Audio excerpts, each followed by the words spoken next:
हम किससे परेशान हैं? अपनी सोच से, है ना। क्योंकि दुनिया में कोई भी चीज़ जो बाहर हो रही है वो हमें तंग कब करती है?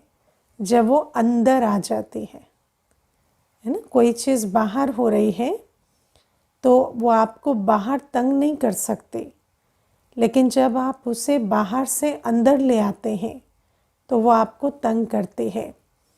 बाहर से अंदर कैसे लाते हैं? By thinking about it. जब आप उसके बारे में सोचने लगते हैं तो ये जो संकल्प है, ये जो सोच है, इसी के आधार से हमारी खुशी गायब होती है, हमें परेशानी होती है, दुख होता है, चिंता होती है या ओवर थिंकिंग चलती है, तो उस कारण से हमें डिस्कम्फर्ट फील होता है अंदर। अब बाबा हमें जो रोज़ ज्ञान मुरली देते हैं उसको हम क्या कहेंगे? फूड फॉर थॉट, है ना। सोचने के लिए, मन के लिए भोजन। और जितना हम इस भोजन का सेवन करेंगे, है ना, जितना हम अपने मन बुद्धि को इससे फुल रखेंगे, तो वो जो दुनिया की बातें हैं, दुनिया का जो चिंतन है, उससे हम ऊपर उठ सकेंगे। क्योंकि मन बुद्धि ऐसी मशीनरी है जो कंटिन्यूअसली चलती है, उसको रोक नहीं सकते। मन सोचेगा, तो अगर आप उसे सोचने के लिए श्रेष्ठ ज्ञान रतन नहीं देंगे तो ज़रूर है इधर उधर की बातों का चिंतन करेगा। तो बाबा आज हमें मुरली में यही बात समझा रहे हैं कि खुशी हर कोई चाहते हैं, हर कोई चाहता है मैं खुश रहूं। लेकिन और दुनिया में आजकल एक बहुत फेमस कोटेशन चलता है, हैप्पीनेस इज़ अ चॉइस, है ना, कि हैप्पीनेस जो है वो आपकी चॉइस है, आप खुशी का चुनाव करें। लेकिन खुशी का चुनाव हम कब कर सकेंगे?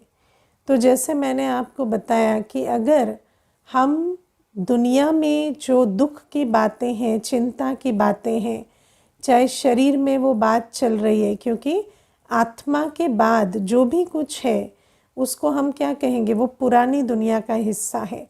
चाहे फिर शरीर में कोई प्रॉब्लम चल रही है, संबंध में चल रही है, गृहस्थ व्यवहार में कोई बात चल रही है, या फिर संसार में चल रही है, वो सारी बातों का अगर हमारे मन में चिंतन चलता है तो फिर ऐसा मन खुशी का अनुभव नहीं कर सकता।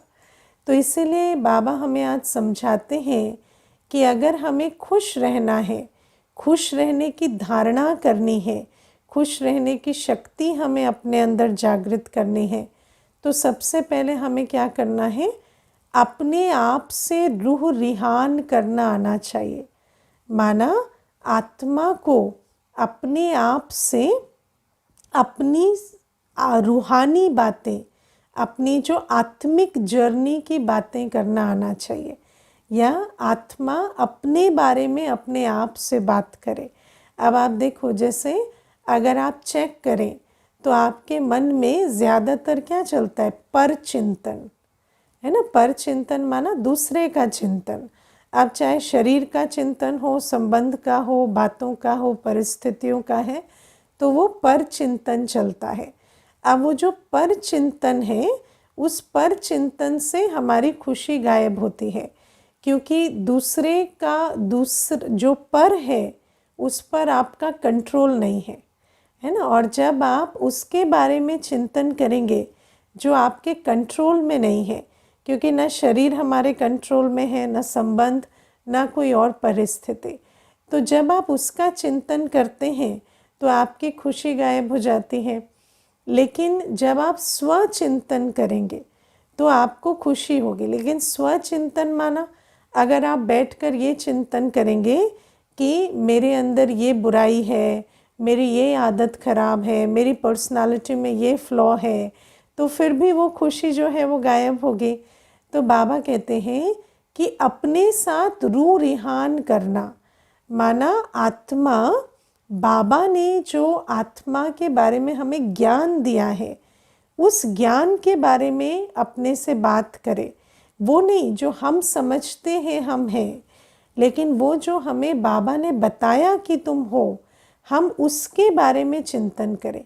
जैसे बाबा हमें बताते हैं कि हम आत्मा का जो स्वरूप है, जो गुण है, वो है ज्ञान, पवित्रता, शांति, प्रेम, सुख, आनंद, शक्ति। तो हम बैठकर अपने शांत स्वरूप, सुख स्वरूप, स्नेह स्वरूप का चिंतन करें कि मैं कैसे दिव्य आत्मा हूँ, कैसे सुख स्वरूप आत्मा हूँ, शांत स्वरूप आत्मा हूँ। फिर बाबा ने हमें आत्मा की 84 जन्मों की पूरी कहानी सुनाई है ना। और बाबा ने हमें क्या बताया है कि जब हम बच्चे जो इस समय ब्राह्मण बने हैं, जो इस समय बाबा के पास आकर मुरली सुन रहे हैं, हम कौन से बच्चे हैं?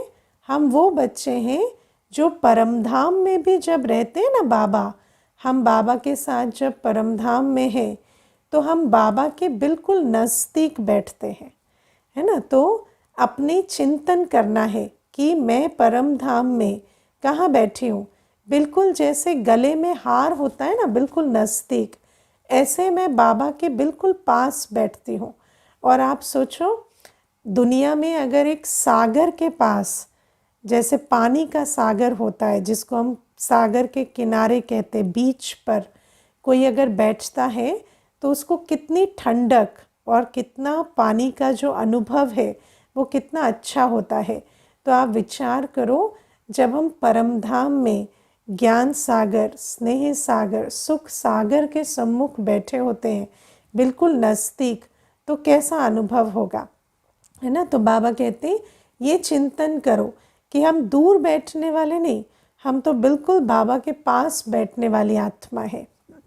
फिर चिंतन करो, रूह रिहान करो, अपने आप से बातें करो कि जब हम सतयुग में आए तो सतयुग और त्रेता युग, दोनों युगों तक हम आत्मा कैसे थे? देव आत्मा। हमारी स्थिति कैसे थी? हमारी स्थिति थी शांत स्वरूप, सुख स्वरूप, पवित्र स्वरूप। हमारे संबंध कैसे थे?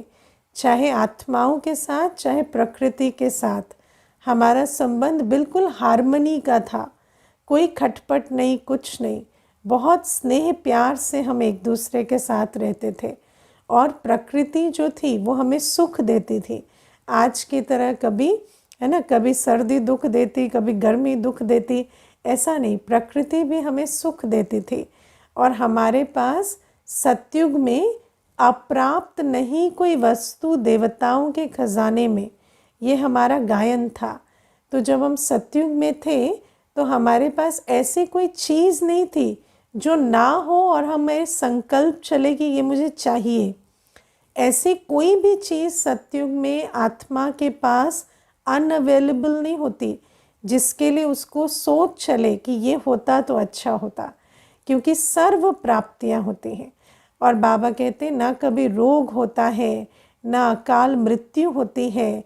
तो कितनी सुंदर सृष्टि में मैंने 2500 वर्ष बिताए, है ना। दुनिया में जैसे देखो, याद करते हैं कि बचपन कैसा था तो खुशी होती है ना कि बचपन में हम खेलते थे, खाते थे। लेकिन आप सोचो, कलयुगी बचपन तो फिर भी, है ना, दुख वाला भी होगा, किसी ने डांट भी लगाई होगी, मारा भी होगा, है ना, कोई चीज़ छीन भी लिया होगा।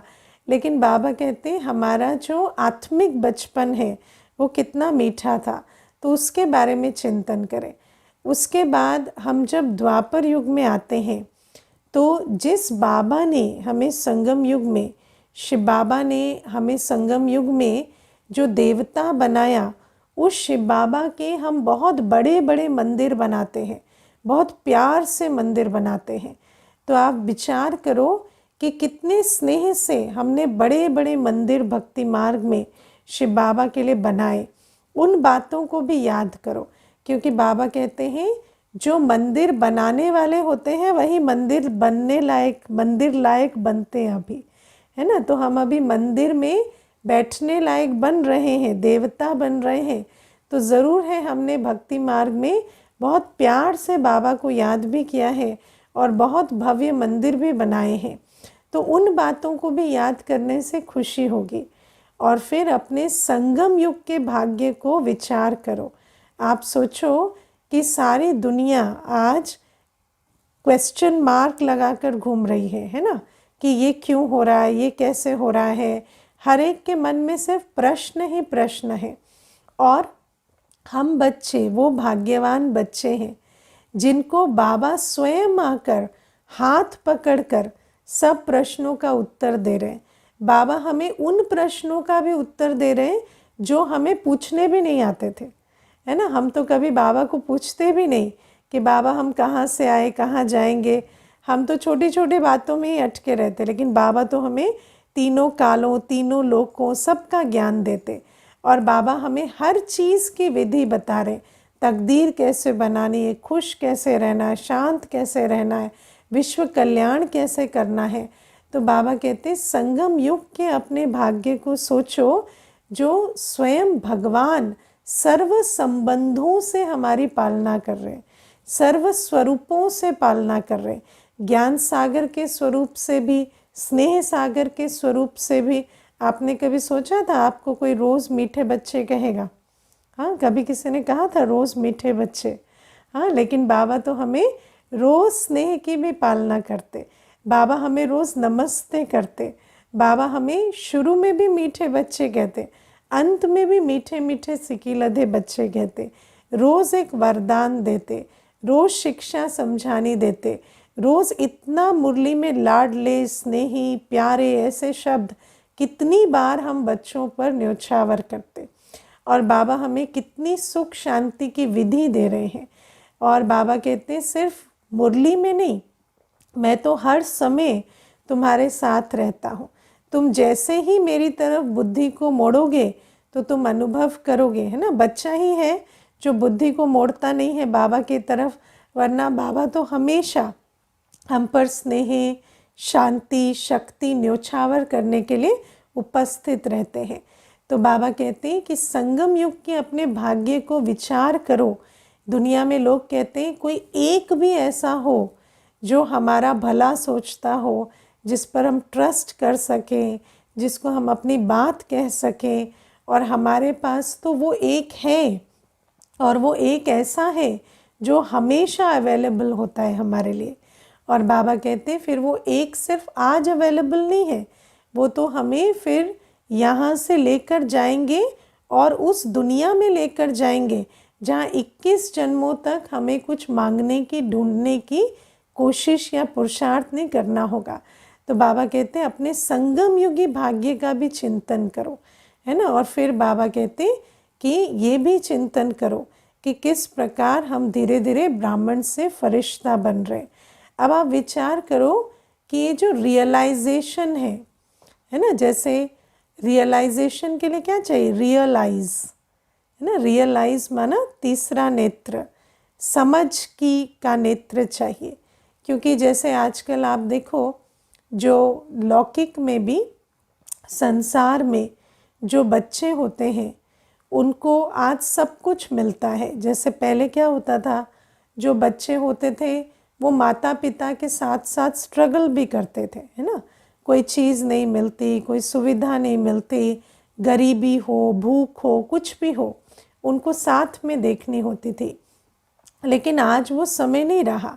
आज हर बच्चा जो है वो भौतिक रूप से बहुत अच्छे संपन्नता में जन्म लेते हैं।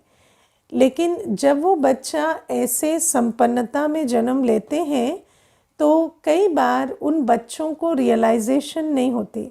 और आजकल आप देखेंगे कि मेजॉरिटी जो दुनिया में बच्चे होते हैं जिनके पास सब कुछ होता है वो उसको ग्रांटेड लेते हैं, है ना। तो क्या हो गया, तो क्या हो गया, मेरे पास है तो क्या हो गया, आपने किया तो क्या हो गया कि अगर मुझे स्ट्रगल नहीं करनी पड़ी तो वो उस बात को रियलाइज़ नहीं करते। और रियलाइज़ नहीं करते तो आप सोचो कि वो कितने अच्छे समय में जन्म लिए जहाँ कोई स्ट्रगल नहीं, पेन नहीं, लेकिन ग्रेटिट्यूड की जगह ग्रांटेड लेते हैं। और ग्रांटेड लेने की जगह वो जो खुशी होनी चाहिए वो नहीं है, उल्टा छोटी छोटी बातों के लिए कंप्लेंट करते रहते हैं। ऐसे ही बाबा हमें कहते हैं कि हम जो ईश्वरीय संतान हैं, हम जो ब्राह्मण बच्चे हैं, हमारा भाग्य बहुत ऊंचा है। शुरू से लेकर ड्रामा में जब से परमधाम से लेकर बाबा हमें कहते हैं तुम्हारा पार्ट जो है, तुम्हारा जो रोल है वो हीरो एक्टर का है ना। जैसे हीरो होता है ना, हमेशा लाइमलाइट में रहता है, तो ऐसे तुम भी हीरो एक्टर का पार्ट बजाते हो। सर्वश्रेष्ठ, हर युग में तुम्हें सर्वश्रेष्ठ प्राप्ति और सर्वश्रेष्ठ पार्ट बजाने को मिलता है। लेकिन बाबा कहते अगर बच्चा जो है वो विचार सागर मंथन ना करे, अगर रूह रुहान ना करे खुद से, तो उसको कभी समझ भी ना आए कि मैं सच में इतनी भाग्यवान आत्मा हूँ। क्योंकि भाग्य को भी रियलाइज़ करने के लिए उसका चिंतन करना पड़ता है ना। कई बच्चे ऐसे होते हैं, बाबा ने इतना ऊंचा भाग्य दिया है, लेकिन बैठे कैसे होंगे, ना हंसी, ना खुशी, ना उमंग, है ना। एकदम ऐसे बैठे होंगे जैसे शायद किसी ने कुछ छीन लिया हो आज। तो वो भी क्यों होता, क्योंकि अपने अंदर वो जो प्राप्ति है जो बाबा से हुई है उसको याद करने की बजाय कुछ ना कुछ पुरानी दुनिया की बात को याद कर रहे हैं, है ना। तो बाबा हमें कहते हैं अगर तुम अपने मन बुद्धि को जो रूह रिहान में बिजी नहीं करोगे, अपनी सर्व प्राप्ति का जो स्वरूप है, जो हीरो एक्टर का पार्ट है, उस पर अगर चिंतन मंथन नहीं करोगे तो खुशी कायम कैसे रहेगी। दूसरी बात बाबा कहते हैं तुम्हें अनासक्त वृत्ति धारण करनी है। अनासक्त वृत्ति माना मुझे कुछ भी नहीं चाहिए, मुझे कुछ भी नहीं चाहिए। इस पुरानी दुनिया में आपको कोई भी चाहना नहीं होनी चाहिए। बाबा हमें कहते हैं पेट 2 रोटी खाता है, 2 रोटी से ज़्यादा पेट नहीं खाता, है ना। और बाबा कहते खाता भी है 2 रोटी से ज़्यादा तो रोगी ही बनता है तो 2 रोटी से ज़्यादा खा के कुछ लाभ नहीं होता। तो पेट तो चाहे गरीब हो अमीर हो, 2 रोटी ही पेट खाता है। लेकिन बाबा कहते पुरानी दुनिया में इतनी इच्छा, चाहना, चाहिए चाहिए चाहिए रखते हैं और उसके पीछे जो है अपना तन मन धन और खुशी शांति सब गंवाते रहते हैं। और बाबा ने हम बच्चों को क्या वायदा किया है, हम बच्चों को बाबा ने वायदा किया है कि जब तक तुम्हारी अंतमते सोगति होगी, अगर तुम मेरे बन के चले हो, तुम मेरी श्रीमत पर चले हो, तो जब सारी दुनिया को भी दाल रोटी खाने को नहीं होगी ना, तुम्हें मैं वतन में भी बुला के खिलाऊंगा। बाबा कहते मेरे बच्चों का पेट कभी खाली नहीं रहेगा, तुम कभी भूखे नहीं रहोगे। तो बाबा कहते वो जो दाल रोटी है उसकी मैं गारंटी लेता हूँ और बाकी जो है बाबा कहते तुम्हें पुरानी दुनिया में कोई भी चाहना नहीं रखनी है। बाबा ने हमें कहा कि तुम अपना कर्तव्य करो। मान लो तुम्हारा कोई बिजनेस है, तुम्हारा कोई जॉब है, बाबा कहते करो उसे, वो भी क्या है संगम युग में एक टाइम पास है ना। तो उसको करो, उसको करते हुए समझो कि ये भी एक अपॉर्चुनिटी है बाबा की याद में कार्य करने की, संबंध संपर्क में आने वाली आत्माओं की अपने चेहरे चलन से सेवा करने की। तो ये नहीं सोचो कि मुझे कोई छोड़ देना है, लेकिन बाबा कहते जो भी तुम कर रहे हो उसमें जो तुम्हारी चाहना है उसको छोड़ दो। ये नहीं सोचो कि ये मुझे इतनी इनकम जनरेट करनी है, इतना पैसा चाहिए, इतना ये चाहिए, उस चाहना से नहीं करो। क्योंकि आप देखो ये जो चाहना है ना, ये चक्कर में डाल देती है, फिर सारे दिन जो है मन बुद्धि उसी में ही फंसी रहती है। और सबसे बड़ी बात है आप अपने आप से इसका उत्तर निकालना, ज़्यादा चाहने से ज़्यादा मिल जाता है क्या है ना, मिलता है करने से। तो अगर आप बाबा की याद में श्रेष्ठ कर्म करेंगे तो आपके पास सदा सब कुछ पर्याप्त होगा। ब्राह्मण कभी संगम युग में ऐसा नहीं होगा कि उसको कोई चीज़ ज़रूरत है और वो नहीं प्राप्त होगी, वो ज़रूर होगी। और वो चाहने से नहीं होती, वो होती है बाबा की याद में कर्मयोगी होकर कर्म करने से। तो बाबा कहते हैं ये चाहना के चक्कर से निकल जाओ, है ना। मैं आपको बहुत छोटी सी इसमें बात बताती हूँ। आज एक कुमार आया था, है ना, सेंटर पर।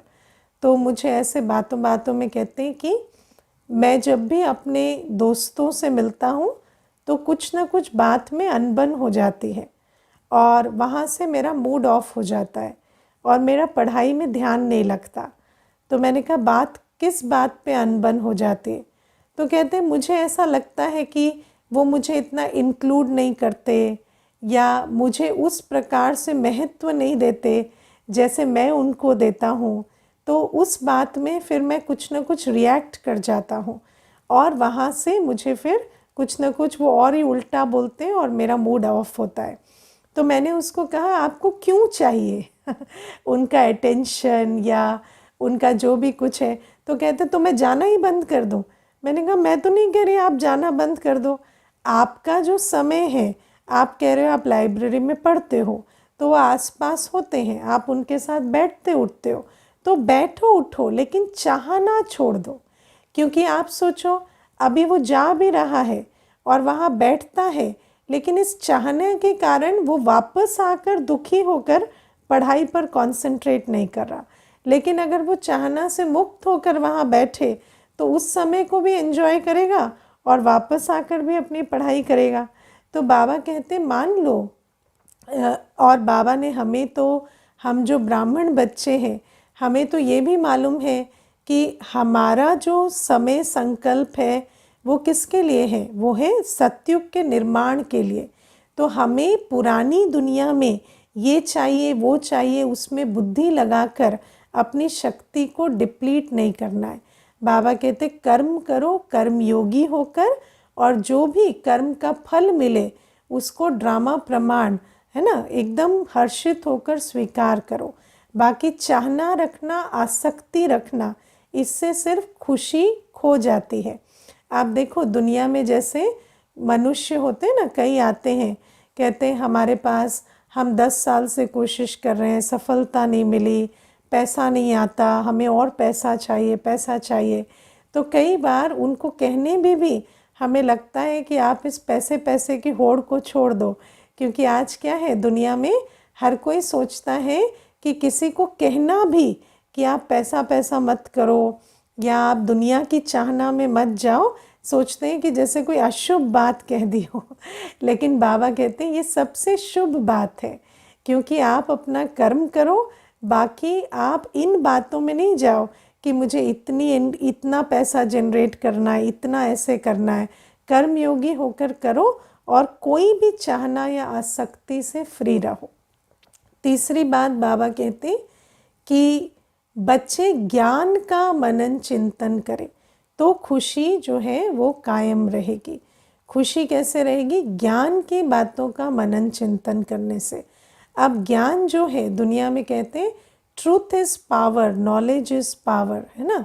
और जब हम बाबा जो हमें ज्ञान बिंदु देते हैं, चाहे वो आत्मा के बारे में है, चाहे ये कितना सुंदर समय है संगम युग का, या हम इस पर चिंतन करते हैं कि शिव बाबा मेरा पिता है, माता है, बंधु है, सखा है, या हम विचार करते हैं कि अभी चक्र फिरकर कहाँ जा रहा है? सतयुग की ओर जा रहा है और हम देवी देवता बनने वाले हैं। तो जब हम इन बातों का चिंतन मनन करते हैं, या बाबा हमें कोई इंटरेस्टिंग बात कहते हैं, जैसे आज बाबा ने कहा कि आंसुओं की टंकी को योग की अग्नि से, है ना, योग की गर्मी से सुखा दो। तो आप सोचो कि कितनी इंटरेस्टिंग बात है कि हर आत्मा के अंदर एक आंसुओं की टंकी है और उसको जितना योग की गर्मी से सुखाएंगे तो आंसू होंगे नहीं, तो निकलेंगे नहीं, तो क्योंकि जो अंदर है वो बाहर निकलता है।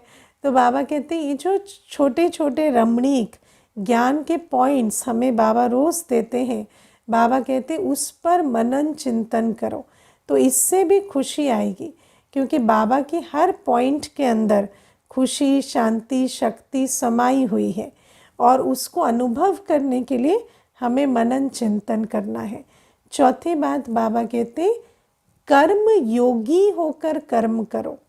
हर कर्म करते बाबा की याद में रहकर कर्म करो, क्योंकि जब हम बाबा की याद में रहकर कर्म नहीं करते तो फिर कैसे कर्म करते? मैंपन मेरेपन से, है ना। जब भी आप बाबा की याद में नहीं हैं और कुछ कर रहे हैं तो अंदर भावना क्या होती है, मैं कर रहा हूँ, है ना, या मेरे लिए कर रहा हूँ। तो जब ये मैंपन मेरापन होता तो आत्मा कर्म करते हुए थकती है, खुशी गायब होती है। लेकिन जैसे आप मोबाइल को यूज़ करते हैं, लेकिन यूज़ करते वक्त अगर आप उसे चार्जर से भी जोड़ कर रखें तो क्या होगा, एक तरफ यूज़ हो रहा है लेकिन साथ साथ चार्ज बढ़ रहा है, घट नहीं रहा। और कई बार ऐसा होता, आधा घंटा आपने यूज़ किया, जब शुरू किया था यूज़ करना तो 30% चार्ज था, लेकिन जब आपने यूज़ कर लिया आधा घंटा और चार्जर से जुड़ा हुआ है तो 100 चार्ज भी हो गया है और आधा घंटा आपने यूज़ भी किया। तो बाबा ऐसे ही कहते हैं कि आत्मा शरीर के द्वारा कर्म करते हुए अगर कर्म का या पुरानी दुनिया का चिंतन करती है तो वो डिस्चार्ज होती है। लेकिन अगर कर्म करते हम बाबा की याद में हैं तो कर्म भी हो रहा है और रिचार्ज भी हो रहा है। और ये प्रैक्टिकल अनुभव जो बच्चे निमित्त बनकर, कर्मयोगी बनकर बाबा की याद में कर्म करते हैं तो वो ऐसा अनुभव करते हैं कि जब सुबह निकले थे ऑफिस के लिए तब जिस स्थिति में थे, सारे दिन कर्मयोगी होकर काम किया और बीच बीच में अलग से भी बाबा की याद में बैठे, तो जब शाम को आए तो सुबह से भी अच्छी अवस्था थी, है ना, थकने की बजाय और ही जो है एनर्जी बढ़ी हुई है। तो बाबा कहते इस प्रकार से जब हम कर्म योगी बनकर कर्म करेंगे, कर्म कॉन्शियस होके कर्म नहीं, कर्म के रिजल्ट कॉन्शियस होके कर्म नहीं, लेकिन बाबा की मीठी याद में, चलो बाबा साथ में ये करते हैं, अच्छा बाबा ये हो रहा है इसमें आप इस प्रकार से मदद करो, अच्छा बाबा ये जो बात है उसमें उतनी रिजल्ट नहीं आएगी, कोई बात नहीं बाबा, लेकिन हम और आप तो साथ हैं ना। तो जैसे जैसे हर कर्म में हम बाबा को साथ रखकर बाबा के प्यार को, सुख को, शांति को अनुभव करते हुए कर्म करते हैं तो रिचार्जिंग भी होती जाती, खुशी भी बढ़ती है और काम भी हो जाता है। तो बाबा कहते ये है खुश रहने के तरीके। खुशी हमारे अंदर कायम रहे, इसके लिए 4 बातों की धारणा चाहिए। अपने आप से रूरिहान करना आना है ना, बाबा की याद में कर्मयोगी होकर कर्म करें, अनासक्त वृत्ति हो और ज्ञान का चिंतन मंथन करते रहें। और फिर आज बाबा हमें कहते हैं कि तुम्हें लाइट हाउस बनना है ना, लाइट हाउस बनना है माना बाबा हमें लाइट हाउस का अर्थ बताते हैं, एक आँख में मुक्ति, एक आँख में जीवन मुक्ति, है ना। बाबा कहते हैं हम बच्चे, हम वो नॉलेजफुल बच्चे हैं जो भले ही इस दुनिया में अभी रह रहे हैं, है ना, हमें भी मालूम है कि जब तक परम धाम के गेट नहीं खुलेंगे तो हम वापस नहीं जा सकते, लेकिन पुरानी दुनिया में रहते हुए भी हमें एक बात समझ आ गई है कि हमें जीते हुए जाने की तैयारी के लिए जीना है ना। तो हम यहाँ भी क्यों रह रहे हैं कि जैसे ही परम धाम के गेट खुले तो हम सीधा मक्खन से बाल जैसे निकलता है ऐसे अपने घर चले जाए और सत्युग जाकर राज्य करें। तो बाबा कहते हैं कि हम बच्चों की बुद्धि में, हम बच्चों की बुद्धि इस पुरानी दुनिया में रहते भी पुरानी दुनिया से निकली हुई है और हमारी एक आँख में मुक्ति है, एक आँख में जीवन मुक्ति है। हम जैसे दुनिया में होता है ना कि जो रिटायरमेंट के बाद 60 वर्ष के बाद मनुष्य की अवस्था कैसी होती है, आजकल तो बहुत आसक्ति वाले हो गए हैं, अटैचमेंट वाले हो गए हैं, तो इतना दिखाई नहीं देती ये बात, लेकिन जनरली ऐसा होता था कि जैसे 60 वर्ष की आयु हो गई उसके बाद मनुष्य कर तो सब कुछ रहा है ना, कार्य भी कर रहा है, पोते पोती को भी संभाल रहा है, सब कुछ कर रहा है, लेकिन ये भी सोच रहा है कि मेरी अंतमते सोगति कैसी होगी, है ना, मैं कुछ पूजा पाठ कर लूँ, मैं कुछ भगवान का नाम ले लूँ। क्यों? क्योंकि इसके अंदर दोनों बातें चल रही हैं। उसको ये भी पता है कि जब तक शरीर नहीं छूटेगा तो जा तो नहीं सकते, लेकिन ये भी पता है कि छूटना है और वो उसके लिए तैयारी करता है। ऐसे ही बाबा कहते हैं अब हम बच्चों को ये समझ में आ गया है कि चाहे शरीर 5 वर्ष का हो, 10 वर्ष का हो, 50 वर्ष का हो या 90 वर्ष का हो, हर आत्मा जो उसमें बैठी है उस आत्मा की अभी वानप्रस्थ अवस्था है। और हम अभी इस पुरानी दुनिया में रहते हुए भी हमारी अंदर बुद्धि में ये स्पष्ट है कि अब हमें घर जाना है और अपनी राजधानी में आना है। और बाबा कहते हैं जब जिसके अंदर ये बात स्पष्ट धारण हो जाती है उसके अंदर 2 निशानियां दिखाई देती हैं। क्या निशानी? पहली, वो सब काम करते भी बीच बीच में बाबा को याद करेंगे, क्योंकि उनको मालूम है कि मुझे जाने की तैयारी के लिए बाबा को याद करना है। तो भले ट्रेन में बैठे हैं तो जैसे ही फ्री हैं तो बाबा को याद करेंगे, दफ्तर में भी फ्री हैं तो सोचेंगे अभी कुछ देर बाबा को याद कर विकर्म विनाश करें। काम काज करते भी बीच बीच में बाबा को याद करेंगे। दूसरी निशानी, जब भी वो किसी से मिलेंगे तो कुछ न कुछ उनको ये मुख से ज़रूर सुनाएंगे कि सब कुछ करते भी अब आप ये चिंता करो कि मुझे जब जाना है तो मुझे सिर्फ अपने संस्कार और कर्म लेकर जाना है। तो हर आत्मा का अटेंशन खिंचवाएंगे कि अपने कर्मों की कमाई करो, अपने संस्कारों को दैवी बनाओ। तो ये जो अपने अंदर ये जो धारणा हो जाती है कि अब वानप्रस्थ अवस्था और हमें जाना है, तो हम जैसे लाइट हाउस बन जाते हैं। हमारी अवस्था से, हमारे नैनों से, हमारी वाणी से हर आत्मा को इशारा मिलता है कि यहाँ रहते हुए भी अब हमें आगे की तैयारी करनी है। और जब हम ऐसी अवस्था में स्थित होते हैं तो बाबा कहते हैं जैसे लाइट हाउस होता है ना, एक जगह पर खड़ा है लेकिन राह दूर दूर के नावों को भी दिखा रहा है। ऐसे हमारी स्थिति भी हर आत्मा को एक बुद्धि का इशारा देती है। और जब भी कोई हमसे मिलता है, संपर्क में आता है, तो उसके अंदर भी आता है हाँ, जब हमें जाना है तो हमें कैसी अवस्था में जाना है उसकी हम तैयारी करें। तो ये भी बाबा हमें कहते हैं। और फिर बाबा हमें कहते हैं योग से आंसुओं की टंकी को सुखा दो, क्योंकि हर आत्मा के अंदर जो भरा पड़ा है वही बाहर आता है ना। तो 63 जन्मों से हमने बहुत दुख लिया है ना, बहुत दुख लिया है। और वो सारा दुख कैसे जमा हुआ है?